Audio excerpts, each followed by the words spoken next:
അവര് പറഞ്ഞത് നിങ്ങളൊക്കെ ചാനലുകാരൊക്കെ കണ്ടില്ലേ എന്നാ പറഞ്ഞേ, അവിടെ അന്നും കുളിച്ചതാ, അവിടെ ട്രീറ്റ്മെന്റ് നടത്തിയതാ, ആ വാർഡ് ഉപയോഗിച്ചതുവാ. അപ്പൊ പിന്നെ അവര് പറയുന്നതിനകത്ത് എന്നാ കാര്യമുണ്ട്? ഉപയോഗിക്കുന്ന കെട്ടിടം ഒരു 10-15 ബെഡും ഉണ്ട്. ഞാൻ പറഞ്ഞില്ലേ ഉപയോഗിക്കുന്ന കെട്ടിടം തന്നെ ആയിരുന്നത്. നിങ്ങൾ 1-ാം തീയതി ചെന്ന് കഴിഞ്ഞപ്പോൾ മുതൽ അവിടെയായിരുന്നോ? ഞങ്ങൾ 1-ാം തീയതി ചെല്ലുമ്പോൾ അവിടെ ആളുണ്ടായിരുന്നു.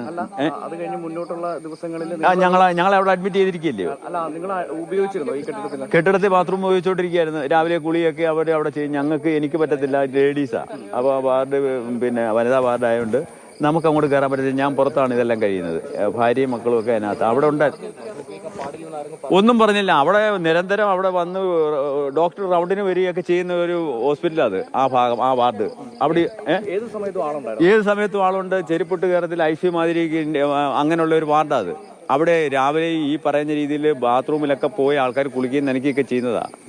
അങ്ങനെയുള്ള ഒരു സ്ഥലമായിരുന്നു. സാധാരണക്കാർക്ക് ഉപയോഗിക്കാനുള്ളതാണ് ഈ പറഞ്ഞ മെഡിക്കൽ കോളേജ് പോലുള്ള സംവിധാനം. ഈ സംവിധാനത്തിനുണ്ടായ ഒരു പാകപ്പിഴ അത് മൊത്തത്തിൽ അല്ല, ഇവരിത് പറഞ്ഞത് അവിടെ അങ്ങനെ ഉപയോഗിച്ചില്ല, വേസ്റ്റ് ഇടുന്നതാണ് ഈ ബാത്റൂം. അത് ശരിയല്ലല്ലോ, നിങ്ങൾക്കറിയാവുന്നല്ലോ. നിങ്ങൾ ആ റിപ്പോർട്ടൊക്കെ പിടിച്ചതല്ലയോ? അവിടെ ഉള്ള ആൾക്കാരുടെ വാർഡിൽ കിടന്ന ആൾക്കാരുടെ റിപ്പോർട്ട് നിങ്ങൾ പിടിച്ചില്ലയോ?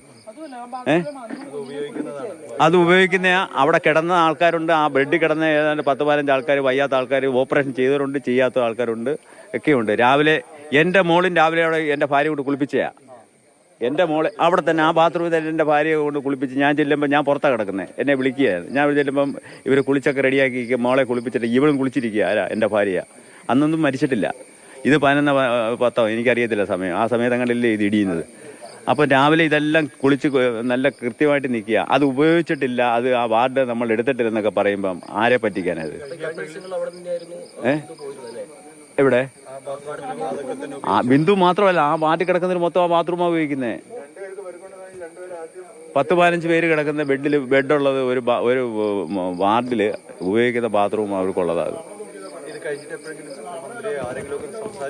ഒന്നും സംസാരിച്ചില്ല. ഞങ്ങളുടെ അടുത്ത് മന്ത്രി തലത്തിലോ അവിടുത്തെ ഉദ്യോഗസ്ഥ തലത്തിലോ ഒന്നും ഞങ്ങളുടെ അടുത്ത് എൻ്റെ അടുത്തൊന്നും ഇല്ലില്ല. അവിടെ MLA വന്ന്, അത് അവിടെയും വന്ന് ആശ വൈക്കം. പിന്നെ പോയിട്ട് ചാണ്ടിയമ്മനാണ് വന്നേ. ആദ്യം ചാണ്ടിയമ്മൻ വന്ന്, പിന്നെ വാസവ സാറൊക്കെ വന്ന്. ഞാനത് അന്നേരം എനിക്ക് ടെൻഷൻ, ഒറ്റയ്ക്ക് എനിക്ക് അതിനോട് പോകാൻ പറ്റത്തില്ല. പിന്നെ തിരുവനന്തപുരം രാധാകൃഷ്ണൻ സാറുണ്ടായിരുന്നു. പിന്നെ ഒന്നുമില്ല. അങ്ങനെയുള്ളവർ നമുക്ക് അങ്ങനെ ഒരു ആശ്വാസവാക്ക് ഇവരെ ഇന്ന് ഉണ്ടായിട്ട് തന്നിട്ടില്ല. ഒന്നും പറ്റത്തില്ല. ഞാൻ സർക്കാരിന്റെ ഭാഗത്ത് എന്താന്ന് വെച്ചാൽ അവർ ചെയ്യട്ടെ. ഞാൻ അതിനെ ബലം പിടിക്കാനൊന്നും ഞാൻ പോകുന്നില്ല. ഇപ്പൊ കണ്ടില്ലേ, നിങ്ങൾ കണ്ടല്ലോ ഈ വീടിന്റെ പരിസരവും കാര്യങ്ങളും കണ്ടോ. പിള്ളേരുടെ കാര്യം, 2 പിള്ളേരുടെ കാര്യം അധോഗതിയായി. എനിക്കതേ പറയാനുള്ളൂ. എനിക്ക് വല്ലപ്പോഴും ഒക്കെ ഉള്ള പരിപാടി. ഞാൻ പറഞ്ഞില്ലേ, അവളുടെ ഒരു ജീവിതത്തിൽ അവളാണ് ഈ തള്ളി നീക്കിയത്.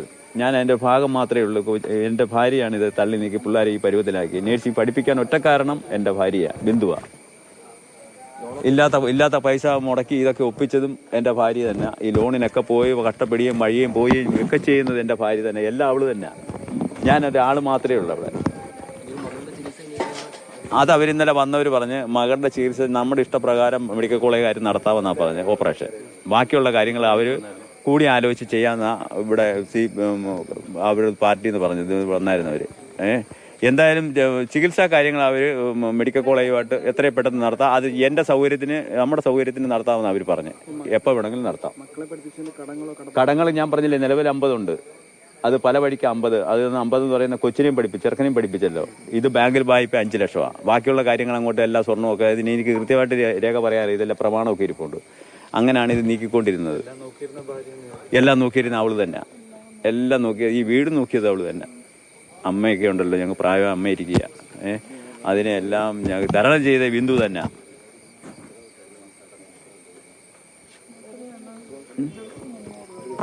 ₹300 ഉള്ളു ദിവസം കിട്ടുന്നത്. അതിനകത്ത് 50 രൂപ പുള്ളിക്കാരത്തി കാല് വയ്യാത്തതുകൊണ്ട് രാവിലെ അങ്ങോട്ട് ഓട്ടോയിലാണ് പോകുന്നത്. പിന്നെ പോയിട്ട് 250 രൂപയാണ് അതിന് വരുമാനം കിട്ടുന്നത്. ഈ 250 രൂപത്താണ് ഇതെല്ലാം ഒപ്പിക്കുന്നത്.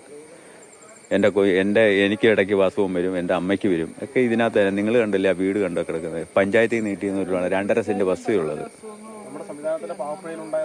തീർച്ചയായും അവരുടെ അങ്ങനെയുള്ള ആൾക്കാരെ കയറ്റി കിടത്തരുതെന്നാണ് ഞാൻ ഇപ്പോഴും പറയുന്നത്. നാളെ മറ്റുള്ള ആൾക്കാർക്ക് ഇത് ഉണ്ടാവരുത്. ഇപ്പൊ ഞാൻ കരയുന്നതുകൊണ്ട് തന്നെ വേറൊരു അച്ഛൻ്റെ ഇരുന്ന് കരയത്തില്ലയോ, അല്ലെങ്കിൽ ഒരു അമ്മ ഇരുന്ന് കരയത്തില്ല അല്ലയോ?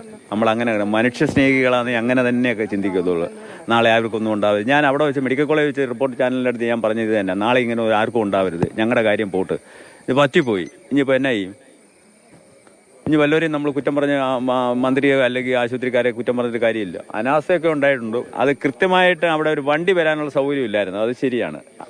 അവിടെ വരുന്ന JCB വരണ സ്ലാബ് മാറ്റണമെങ്കിൽ അവിടെ എങ്ങനെ റാമ്പിലിരിക്കുക നിങ്ങൾക്കറിയാമല്ലോ, അതിൻ്റെ റാമ്പിലായിരിക്കുന്നത്. അപ്പോൾ അവിടെ കയറാൻ പാടാം. പിന്നെ ആരാണ്ട് പറഞ്ഞ അനുസരിച്ച് അതിൻ്റെ അടിക്ക് ആളുണ്ടെന്ന് പറഞ്ഞപ്പോഴാണ് പിന്നെ JCB വന്ന ആളൊക്കെ വന്ന് കുത്തി നോക്കിയിട്ട് അങ്ങനെ എടുത്തത്. എനിക്കറിയത്തില്ലായിരുന്നു അപ്പോഴും ഇതിൻ്റെ അടിയിൽ ആളുണ്ടെന്നുള്ള കാര്യം. ഞാൻ വിചാരിച്ച് ഇത് ഇറങ്ങി ഓടി ഈ വാർഡിൽ കിടന്ന ആൾക്കാർ ഓടി കൂടത് എൻ്റെ ഭാര്യ ഓടിയെന്നാണ് ഞാൻ വിചാരിച്ചത്. മിസ്സായെന്നും പറഞ്ഞിരിക്കുകയായിരുന്നു. ഞാൻ പരക്കം വാങ്ങി കിടക്കി, എനിക്കറിയത്തില്ലായിരുന്നു ഇവിടെ ഈ സ്ലാബിൻ്റെ അടി വളരെ ജീവശവമായിട്ട് എന്ത് വേദന സഹിച്ചാണ് അവിടെ കിടക്കുന്നത്. നാളെ ഇങ്ങനെ ആർക്കും ഉണ്ടാവരുത്. അതിന് നിങ്ങളുടെ ഭാഗത്ത് നിന്ന് ഞങ്ങൾക്കൊരു സപ്പോർട്ട് ഉണ്ടായിരിക്കണം. നിങ്ങളുടെ ഇപ്പോൾ ചാനലുകാരെടുത്ത് എനിക്ക് ഒന്നേ പറയാനുള്ളൂ, നിങ്ങളെല്ലാവരും കൂടി ഇതിൻ്റെ പരിഹാരം ഉണ്ടാക്കി തരണം. അത് ഗവൺമെൻറ്റുമായിട്ടാണെങ്കിൽ അങ്ങനെ, അല്ലെങ്കിൽ ഞങ്ങളുടെ കാര്യങ്ങളൊക്കെ അറിയാമല്ലോ. ഇപ്പോൾ ഇതാ